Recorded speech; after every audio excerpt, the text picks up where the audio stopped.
Hello and welcome to the GCSE Computer Science J277 Revision Guidance. The exam board that we are taking the GCSE Computer Science in is OCR. You can Google OCR Computer Science for further information and for fully detailed specification.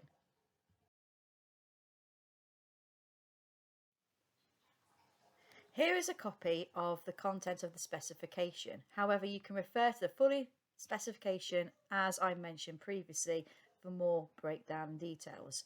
The exam is made up of two components. Firstly, component 1, computer systems. This will be the first exam in May. As you can see, there are 6 elements which form this component. All of these will form part of the exam paper. The unit 1.6 tends to be the long mark questions. It's important that you have practice answering these kind of questions by using past papers. The second exam is J27702, Computational Thinking, Algorithms and Programming. This is where it will test your knowledge on a variety of skills, especially the programming side. This is section B. It is therefore important that you continue to program where you can at home, in the classroom, and get some practice on the algorithms. Section B carries a fair few marks to the paper.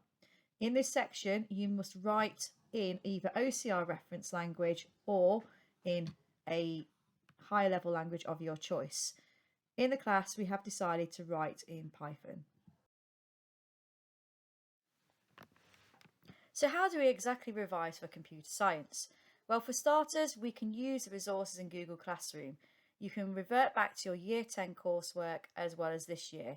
That will have all the workbooks that you've uploaded along with the slides. There is also additional revision material for you to access. The second way is to ensure that you have a revision guide.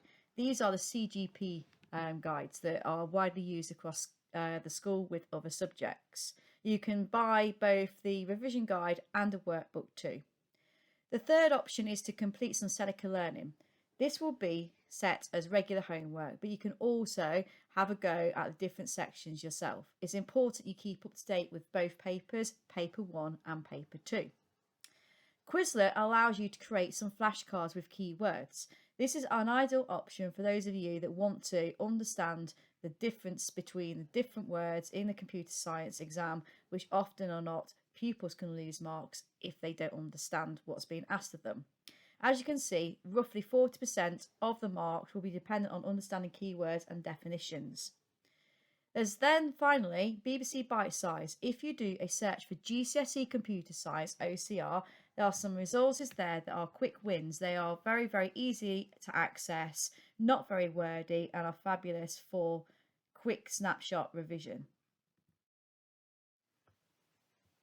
And to finalise, it's really important that you do the practice writing algorithms.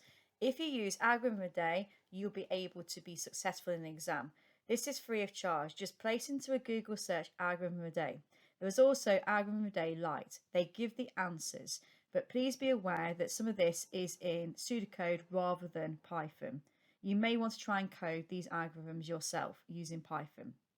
Another good thing to revise, and lastly, is to complete practice papers. These are readily available online. If you just place OCR, Computer Science, GCSE, practice papers into a search, there are many resources there for you along with the mark schemes.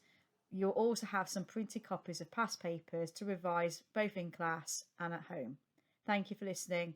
Goodbye.